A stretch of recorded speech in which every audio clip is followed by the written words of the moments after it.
saya Imas Masidor dari G1 Akuntansi Universitas Teknologi Digital.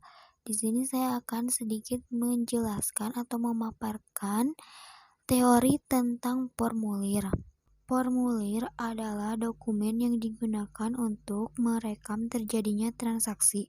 Formulir disebut dokumen karena peristiwa yang terjadi dalam organisasi direkam atau didokumentasikan di atas kertas. Formulir disebut media karena formulir merupakan media untuk mencatat peristiwa dalam organisasi ke dalam catatan. Contoh formulir yaitu ada formulir faktur penjualan, formulir jurnal, formulir rekening buku besar, dan formulir lain-lain. Prinsip dasar dalam merancang formulir. Yang pertama yaitu ada pemanfaatan, tembusan, atau copy formulir. Untuk memenuhi beberapa tujuan sekaligus, serta dibuat beberapa formulir contoh faktur penjualan tunai yang dibuat rangkap. Yang kedua yaitu penghindaran duplikasi dalam pengumpulan data. Dalam pengumpulan data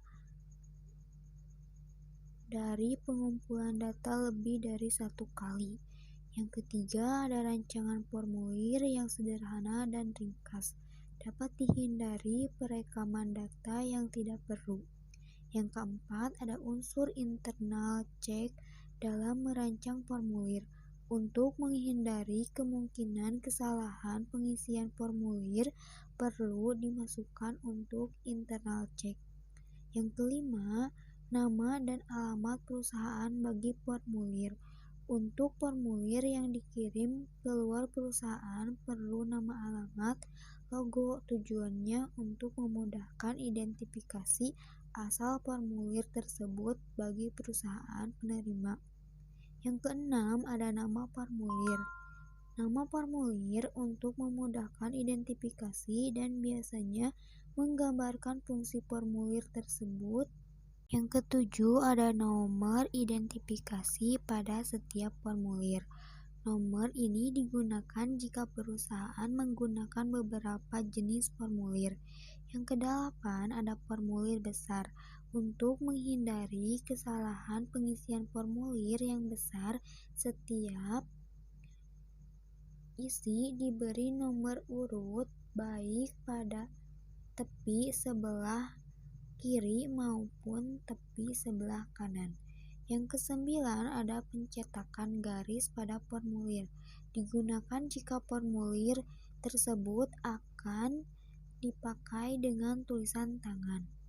Yang kesepuluh ada pencatatan nomor urut cetak. Digunakan untuk mengawasi pemakaian formulir dan untuk mengidentifikasi transaksi bisnis. Yang ke-11 rancangan formulir hanya memerlukan pengisian tanda atau mencantumkan jawaban ya atau tidak. Jika formulir yang akan dikumpulkan dengan formulir tersebut dapat ditemukan lebih dahulu untuk menghemat waktu pengisiannya. Yang ke-12 yaitu formulir ganda. Formulir yang terdiri dari formulir asli dan tembusan atau karbon lebih dari satu pakai, karbon sekali pakai, dan juga kertas tanpa karbon. 13. Pembagian zona. Formulir dibagi menjadi blok 2 yang logis, yang detail, data yang sangat tepat. Manfaat penggunaan formulir elektronik.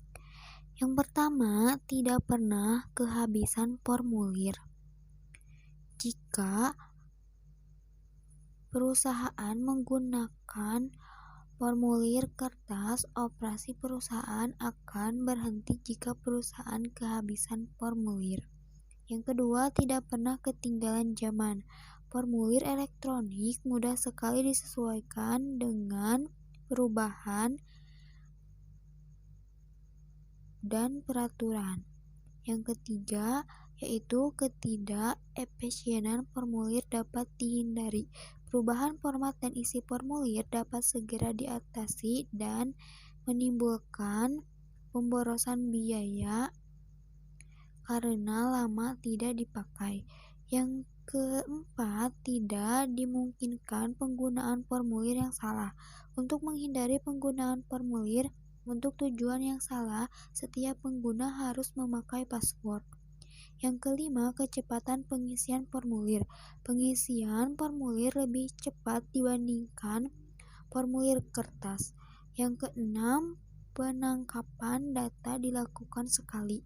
Duplikasi penangkapan dan pemasukan data di dalam sistem informasi tidak akan terjadi. Yang ketujuh, tidak ada data mengambang. Pada formulir elektronik, data dimasukkan dan dikirim ke tempat lain secara elektronik.